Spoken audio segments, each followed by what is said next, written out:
You know that Dory went back to Sumeru, right? Yeah, she mentioned she was planning to head back. Things aren't looking good for Notcry. She's gone to spread the word so that Sumeru has a chance to prepare for the worst. From what I know of Dottore, there are two possible reasons why he hasn't made a move yet. One is that he's still working through some kinks in his new powers. The other is, he wants to see how we're going to react. He'll easily devour everything eventually, so I guess he's in no rush to make it happen. The first false god he made was me. Now it's his turn. Even though my records were erased from Irminsul, Dottore's ideas haven't changed one bit. He once told me that becoming a god was like turning yourself into a hungry wolf or giant serpent to devour the moon. Clearly, he began studying the moon goddess's powers long before he even tried making a god. He's always wanted to get his greedy hands on divine authority one way or another. And in the end, he devoured the moon where I failed. In the desert of Sumeru, there is a chessboard built by King Deshret, also known as Al-Ahmar. I don't know if it was a real game, or if he was just trying to challenge his servants and citizens in some way. But creating games and setting rules, gods do that as a matter of course. That's the kind of power Dottore craves. Now he has the Trilunar Authority. His power is leagues beyond the common people. I don't think there's any point in other nations rushing to the front line. They're better off focusing on defense and hoping they can fend off any threats that spill out from Notcry. Either way, Dory will inform Lesser Lord Kusanali, and she will contact the other gods in turn. The Seven will have some recourse available. If nothing else, their protection should keep the rest of the world from descending into chaos as quickly as Notcry has. So on the bright side, even if Notcry is doomed, your friends in other nations won't be in any immediate peril. That's good to know. But I'm not ready to give up on Notcry yet. There's a word for people who refuse to let anything go. It's called being greedy. Maybe it sounds greedy to you, and probably naive too. But whatever you call it, that's what gives me the determination to keep fighting. Battles are fleeting, but the will to fight is a long-term commitment. Give up for even a moment, and your resolve will shatter. Why do you always feel the need to do the right thing? No one is born to be a savior. I mean, who's gonna criticize you if you fail, or give up? Don't take this the wrong way, but Dottore said something similar to me. I guess the Fatui attracts people who don't believe in saviors. Not necessarily. It's less about belief for me. I just want to know how determined you really are. After all, I don't owe anything to anyone else here. Only you. You look kinda worried. If your arch-nemesis was about to achieve their ultimate goal, I think you might feel a little worried too. That's true. Dottore is about to become an omniscient, omnipotent deity. That's gotta be a bitter pill to swallow. Still, you're calmer than I expected. Obviously. I have to admit that my past self was a reckless fool who misunderstood not only the point of revenge, but how to achieve it. And as much as I want my vengeance, I know I'm not gonna get it by acting alone. If the world's taught me anything, it's to think before I act. Too bad it never taught me any other virtues, though. So, I am going to destroy Dottore, no matter what it takes. So, what's your plan? I'll get to that. First, tell me, what do you think of Sandrone? Just like Paimon said, she's a friend, part of the gang. How much do you trust her? This is a serious question. Think carefully before you answer. Although she's with the Fatui, she has her own values, and she's helped us a lot. If nothing else, She's clearly going the extra mile for Columbina. I see no reason not to trust her. If you say so. In that case, the three of us need to talk. I have some thoughts about her computing problem. It can be solved, but it will come with a cost. How much? If I can afford it, I'll cover it. Sometimes your heroism really backs me into a corner. You know that? Come on, let's go talk to her.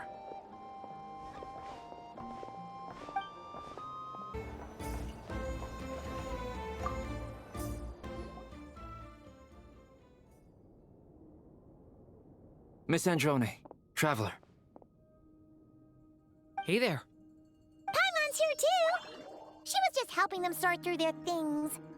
How did your chat go? That was fast. The call only just ended. Well, you said it was urgent, so we got here as quickly as we could. Albedo, I have some alchemy questions for you. I see. Looks like my knowledge proved useful after all.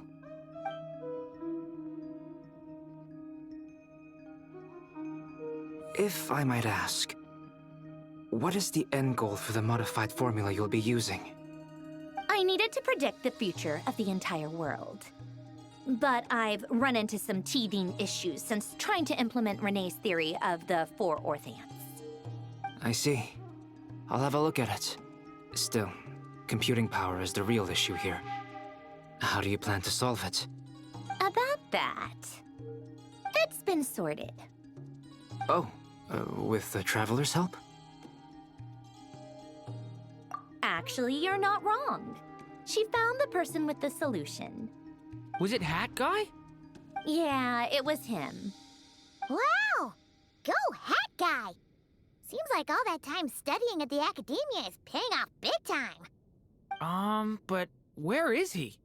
Wasn't he the one who asked Albedo and I to come here? Come with me.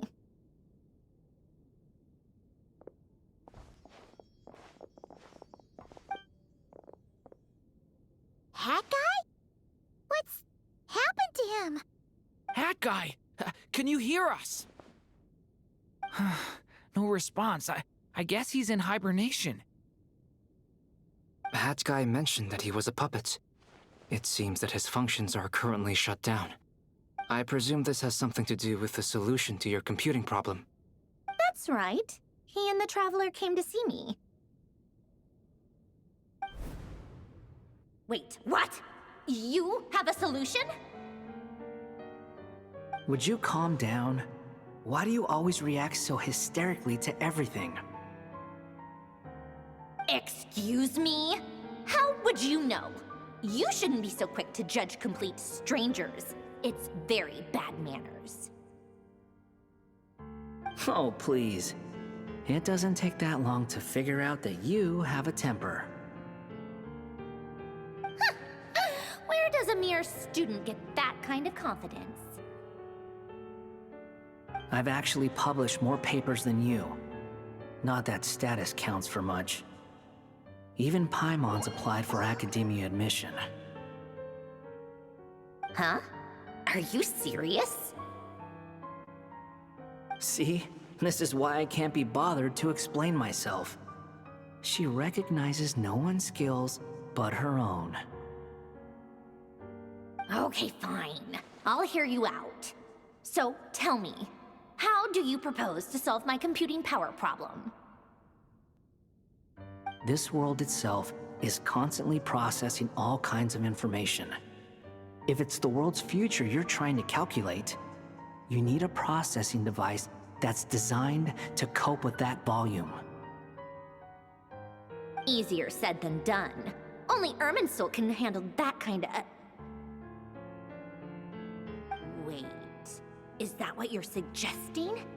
But surely we can't just plug my formula directly into the ley lines. You should be able to tell that I'm not human, right? Yeah, I noticed. The technology, though, seems pretty ancient. Very different from Pontaine's. It's a completely different system. Conrian, to be precise. I'm what they would have called a puppet. Puppets need an energy source and processing power. The artisans who built them sought out the materials most suited for that purpose. You? Do you mean... The Traveler and I have talked it over. She's willing to vouch for you. So, I'll allow you to borrow my core for your calculations. It was built using wood from a silver-white tree, which makes it a small part of Irminsul. Conrian technology and Irminsul wood. Who in the world could have built you? Are you sure about this? A puppet without its core will cease functioning completely. And if it's left in that state for too long, it might not recover. You could die if you do this. You do realize that, don't you? I can put two and two together, yes. No need to rub it in. I won't lie to you. This has never been done before. I cannot guarantee your safety. Doesn't matter. I'm prepared for the worst. Did you two actually talk this through? Is he... Are we really considering this? Yes, we discussed it. The bottom line is, he trusts me and I trust you. Let's give it a shot, shall we? Honestly, I have no clue where this kid even came from. But for whatever reason, he lent me his core to use in my formula. I'm very close to finishing my calculations now, and the core is currently in use. So I'm sorry, but I can only show you a sketch right now. This is what the core looks like. A silver-white branch. It certainly matches the legends told about Irminsul. Is Hat Guy gonna be okay? He's not gonna die, right? Right? In theory, he should be fine. As long as we put his core back in time. Beyond that, all I can say is that I'll try my best to avoid risk and make sure the core doesn't sustain any damage. I think I know why you called us here now. Someone needs to watch over his body and make sure it's protected until the process completes. Correct. He said that the only ones he trusts here are you two, and the Traveler. And the Traveler will have other work to do.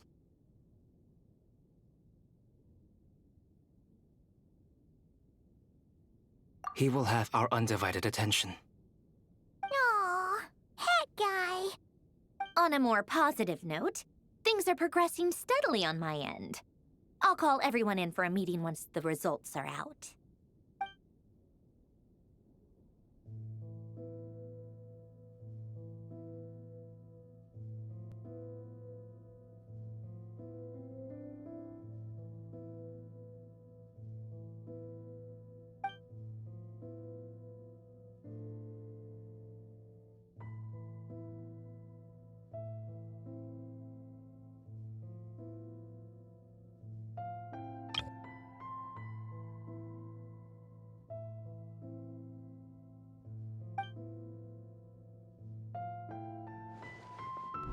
The worst case scenario with the core removal is either a system reset or a total loss of function.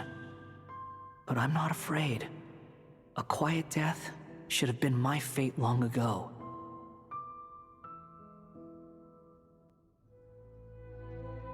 A core is completely different from a heart. It's like another vital organ entirely. I never believed it could be a true replacement for what I sought. But in the end, it turns out the core was more useful to me. Pretty funny when you think about it. It's like the punchline of my entire life. Do you think there's any difference between a puppet and a human? If not, then this would just be another samsara. I have already experienced both a past life and a next life. Part of me wonders whether I'm only capable of making this decision because I've become a real human. What's with that expression? Isn't this a good thing? Sandrone will succeed, won't she? She has to. She will. We all have to persevere until this is over. That's right. And I'll protect you all until the moment of victory arrives.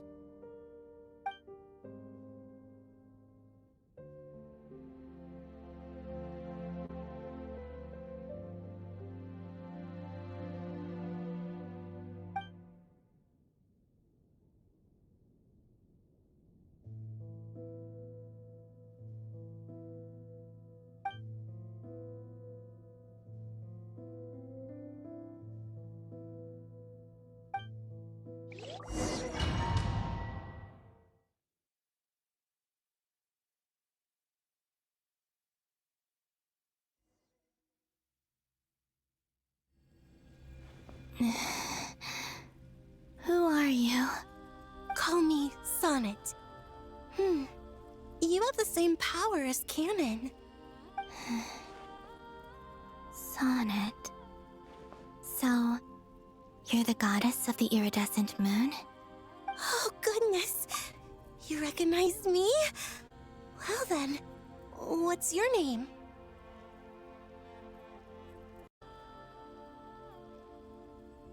Call me Sonnet. You have the same power as Canon. Sonnet. So, you're the goddess of the iridescent moon? Oh, goodness. You recognize me? Well then, what's your name? Columbina. Columbina hyposelenia. Hyposelenia. What a lovely name. Did you choose it yourself? It was a joint effort between me and my friends. Friends? You mean your friends in the heavens? Huh? Oh, sorry. You must be exhausted. I apologize. Hang in there. Let me introduce you to my older sisters. Do you mean the other two moon goddesses? Arya and Canon? Wow, you sure know a lot. Hey, does that mean that our story goes on into the future? Oh, I guess that wasn't the best question to ask. It's alright. We were prepared for that possibility. You could say we were too prepared. I can't even remember how long my sisters and I have been here by this point. When did you get here? How long has it been? I can't say for sure, but it feels like it's been forever. I see. Are you feeling alright? You look a little unwell. I can hold out a while longer. We don't have far to go.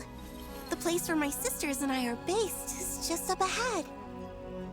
Don't worry, they're both really nice. I'll introduce you.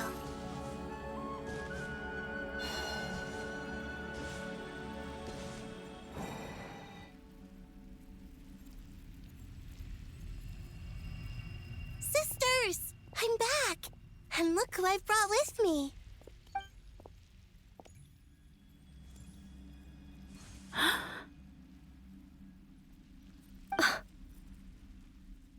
It's our lovely little sister, born in the far future. The pleasure is all mine.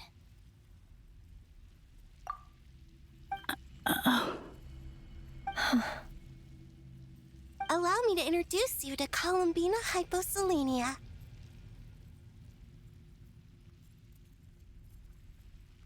This is Arya, the goddess of the eternal moon. And this is Canon, goddess of the frost moon. Canon, don't you think hyposelenia's power is similar to yours? Hello, Columbina. I apologize for our startled reaction just now. And please, forgive our little sister if she's been annoying you. She tends to talk a lot. It's fine. You seem shy. Don't worry, Columbina Hyposelenia. No one can hurt you here. Could you tell me where here is? Please. I must know. My dear sister.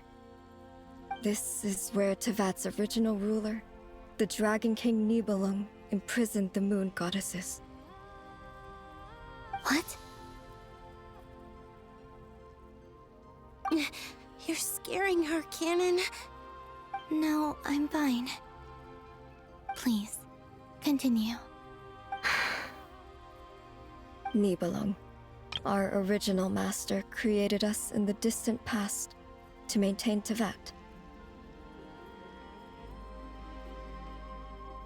But he left this world and traveled into the dark universe beyond, to explore worlds vaster still. Day and night, we fulfilled our duty in the heavens, until the day that the first Descender arrived. The great ruler of the firmament. The heavenly principles. Is that what later generations call them? I see. But we did not reject them at first, nor did they seem to harbor ill intent towards this world.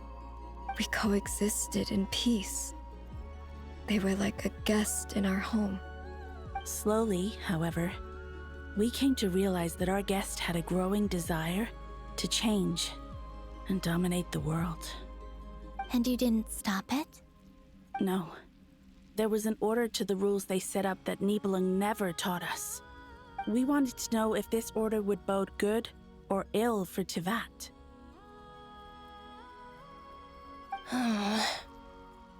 All right. Canon and I wanted to know. Sonnet was against it from the outset.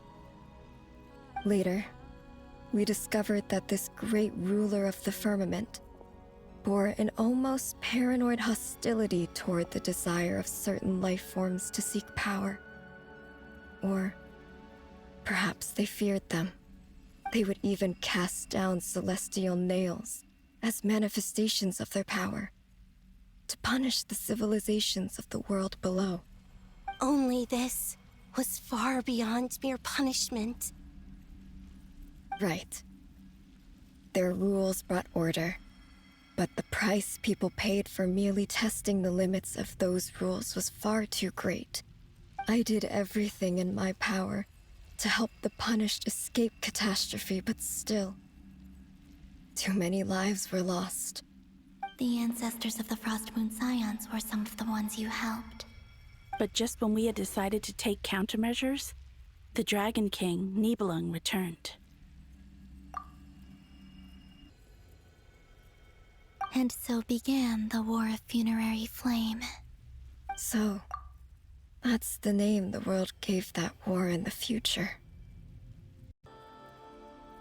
Well, who won in the end? As far as I know, the Heavenly Principles won, although it came at a great cost. They remained in Tevat, where they continue to rule to this day. And the world's original master, the Dragon King Nibelung, was destroyed. And what of the moons? Are there still 3 moons in Tevat's skies? You can tell us the truth, Columbina. We know we are but remnants of a bygone age. We are prepared for the answer. Only the Frost Moon remains. But it has been cast beyond the false firmament by the Heavenly Principles. The eternal and iridescent moons were both shattered during the war. So death finally came for us in the end. Sonnet. But you're still here, aren't you? A moon goddess cannot live without her moon, Columbina. She's right. That's why I began to disappear.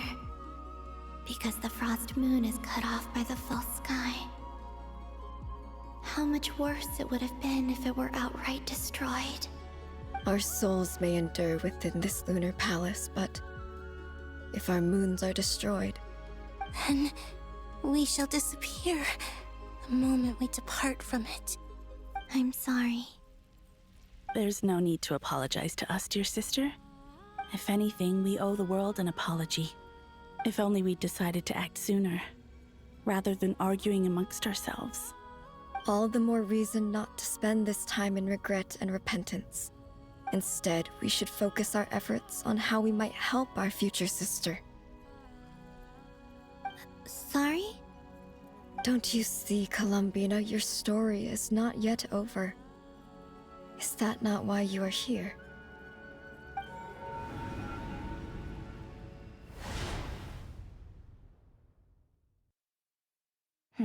It's done. Initiate numerological array. Continue running primary process. Calculate the world's fate through extrapolation. And identify nodes of potential change. Secondary process, scan for moons. Still 4. The number of moon marrows hasn't changed. Wait, let me think. Is it possible that there's something I've been misunderstanding about the moons all along? Variables. Variables in the world. I know where potential variables within the world come from. So what about the moons? Are there any variables there? Like their life or death, for instance. What if being alive or dead makes no difference to a moon? But that's so strange. Even immortal gods can die. Why would the moons alone be? Wait! I've got it! If alive or dead is considered a variable, we might have had this wrong the whole time. No one ever said that a moon marrow equals a living moon. We just made that assumption ourselves. Initiate secondary process. Scan again. This time filtering out interfering perimeter, moon marrow. I don't care if they're natural or artificial. Get them out of my search results! Why? It says 3 moons still exist in Teyvat, even after excluding the moon marrows. But we know for a fact that 2 of them are dead.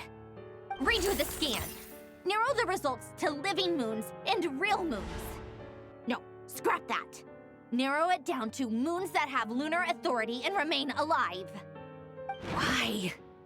Why is it still 3? What is this, Columbina? Has the world lied to us? Or are you the one pulling the wool over our eyes?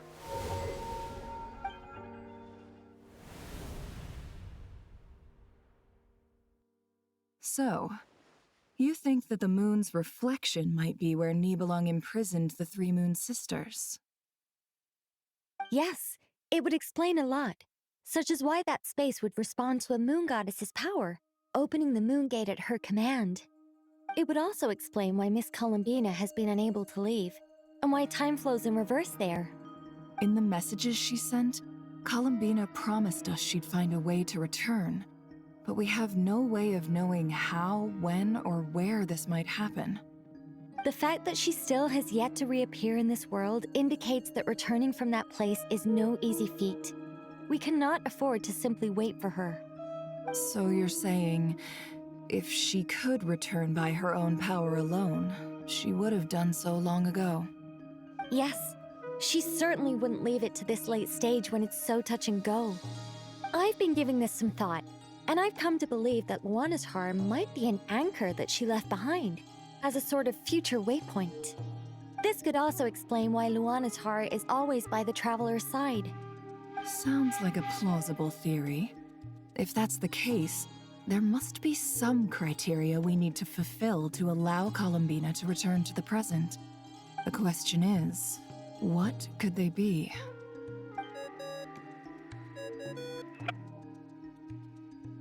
Hello? Listen up! This is extremely important!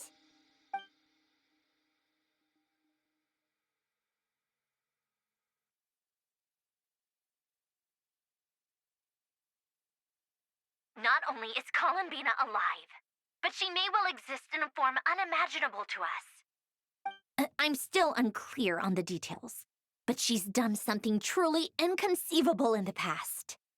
And the clue to what she's done lies in the moon and Tevat sky. Truly amazing. Oh, I'm so delighted for her. I'm sure we all feel the same. And I'm sure Columbina is ready to get back here and fight by our side. I'll keep my calculations going and try to find some way of coordinating with her. But that's not an excuse for everyone else to slack off, okay? All of you had better keep trying to think of solutions. How can the dead moon still live? And Luanatar...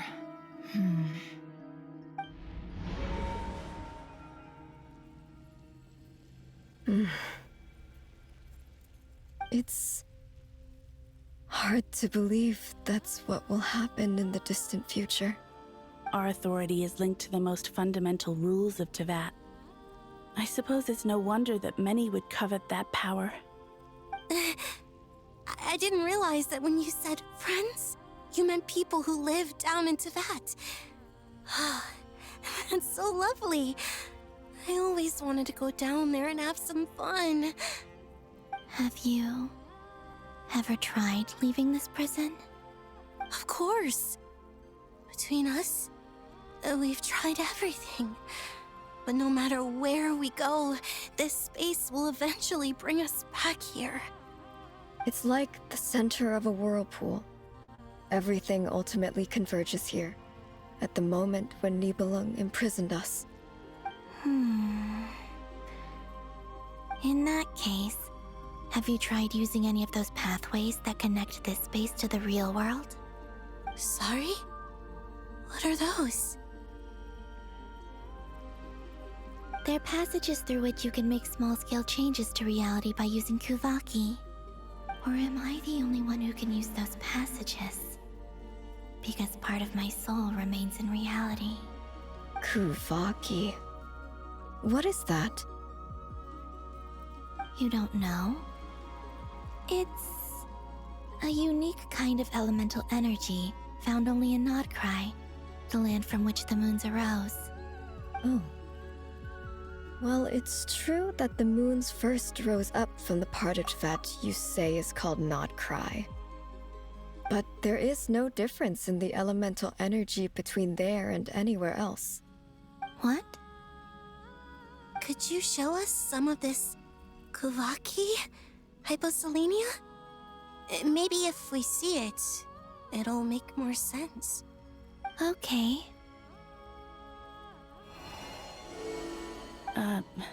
Isn't that just your power? What? But it's everywhere in Nodcry. In the air, in the land. Even the creatures who live there have adapted to its influence. How curious. This Kuvaki certainly did not exist anywhere in the world before we were imprisoned. Let alone influence living creatures. So, how exactly does it affect them anyway? Can they float in the air like us? This is so strange. Why would their reality differ so much from mine? Columbina, you're looking for more than just a way out of here, aren't you? Yes. If I am to help my friends, I will need trilunar authority on par with that of our foe. You mean... you'll need our power? This sounds extremely risky. The Three Moons' powers are not mutually compatible. Concentrating them into one goddess will be a very painful process. And if anything goes wrong, it could tear you to pieces. I know. But I'm willing to take that risk. Even so, let's say we successfully transfer our authority to you. How will you take it outside this prison? Nibelung constructed this realm specifically to prevent us from using our powers to interfere in his war. No moon goddess can leave this place alive. What if I don't leave alive?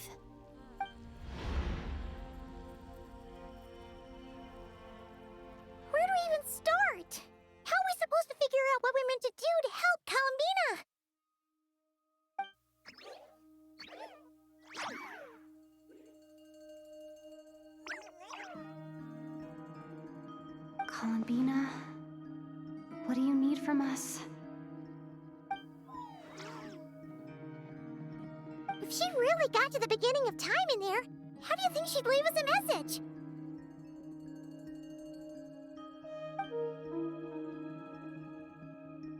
You don't think she'd write it down on a stone tablet somewhere in the hopes that we'd find it, do you? Seems unlikely. Columbina may not talk a lot, but she thinks deeply about issues like this. Let's review what we know. This is the Columbina who fought alongside us against the Reikir of Solnari, and with whom we celebrated Moon Prayer Night.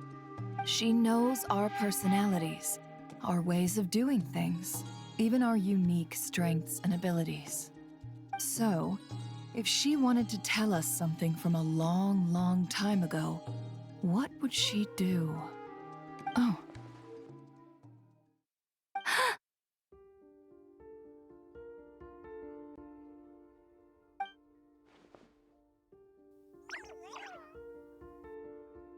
Traveler, you once said that those golden ripples also appeared when Luanatar was born.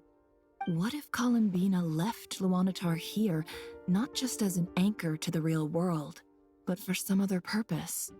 If she is part of Columbina, and Columbina knows that I can see past events through her... Oh yeah! Like when you peeked into Rarer's past through his heart! Nefer, wait! If you're right about this, and you can really see past events through Luanatar, your eyes, they'll... Oh, I know. Looking at Rerir's past in Conria was already enough of a strain on my eyes. Looking this far back into the past, it'll surely blind me. But it's our only chance. This is the only way. Boss. We spoke about this once, a long time ago. Do you remember what I said, Yehoda? The day I lose my sight, the Curatorium of Secrets will be yours to run. But... What's wrong? I'd be overjoyed if I were you. This day's come a lot earlier than either of us expected. I need to know you'll honor our agreement, Yehoda. Promise me. Yes, Boss Neff. I promise. Are you sure you don't want some time to think this through? What is there to think through? I should have gone blind after our battle with Rerir. Frankly, it's almost criminal that I got away with it for this long. Then at least let me take some precautions on your behalf. And if you really do lose your sight, I'll visit your office every day and make sure you're well looked after. Oh, please, anything but that. I was actually ready to go through with this. Are you trying to scare me into backing out? As if I could ever scare you. I'll assume you're just joking to calm your nerves. All right, enough chit-chat. Let's do this.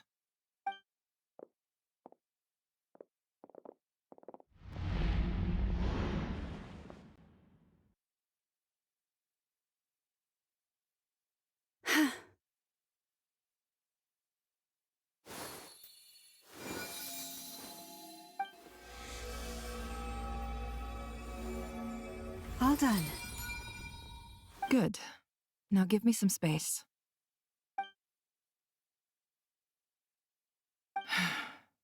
Come on then, little one. Show me what happened in the past.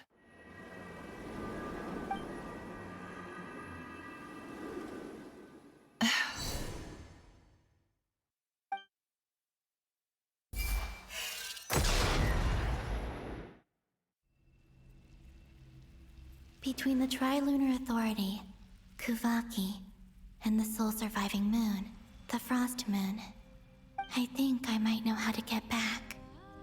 But I will need my sister's help. Time to go talk it over with them.